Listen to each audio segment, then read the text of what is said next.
महाकुंभ भगदड़ के बाद अब ये पूरा मामला सुप्रीम कोर्ट तक पहुंच गया और बड़ा सवाल कि इसके पीछे की क्या सच्चाई है, कैसे ये पूरा आतंक फैलाया, कौन है इसके पीछे और आखिरकार कौन इसके पीछे का मास्टरमाइंड है, इसके बारे में जानना बेहद जरूरी है। बने रहेगा वीडियो के अंत तक, बताते हैं आपको बताते चले 2024 से लेकर लगातार ये महाकुंभ की तैयारी चल रही थी, लेकिन अब 2025 जैसे ही आया कि मानो लगातार कुंभ मेले के अंदर ये घटनाएं बढ़ती हुई नजर आ रही हैं। कभी आग लग जाती है तो कभी यहाँ पर भगदड़ मच जाती है और भगदड़ के बाद अब तक जो प्रशासन का कहना था कि लगभग 50 लोगों की मौत हो गई है, लेकिन ऐसे में योगी आदित्यनाथ जी ने बड़ी राहत दी है कि मरने वालों को 25 लाख रुपए का मुआवजा दिया जाएगा। लेकिन बड़ा सवाल कि आखिर इसके पीछे की क्या सच्चाई है और कैसे ये भगदड़ मची और ये पूरा मामला अभी सुप्रीम कोर्ट में पहुंच गया। लेकिन आपको बताते चले, जिस तरह से प्रशासन के ऊपर बड़े बड़े सवाल उठते हुए नजर आ रहे हैं और प्रशासन को यहाँ पर फेल बताते हुए आम जन यहाँ पर नजर आ रहे हैं। आपको बताते चले, कोई रोता रहा, कोई बिलखता रहा, कोई अपने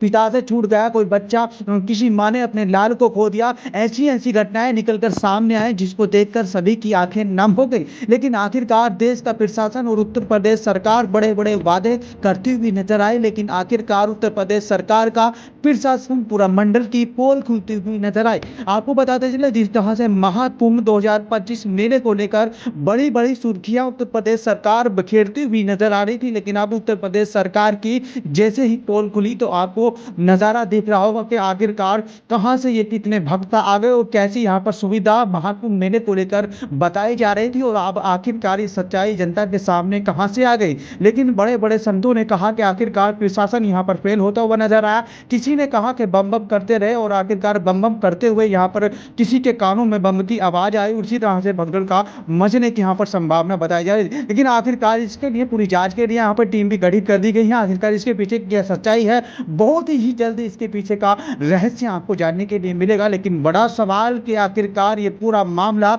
अब सुप्रीम कोर्ट तक पहुंच गया है और यहाँ पर मरने वालों की संख्या लगातार बढ़ती हुई नजर आ रही है। जिस तरह से घायल थे उन पहुंचाया गया था, लेकिन मरने वालों की संख्या लगातार बढ़ती हुई महाकुंभ में नजर आ रही है।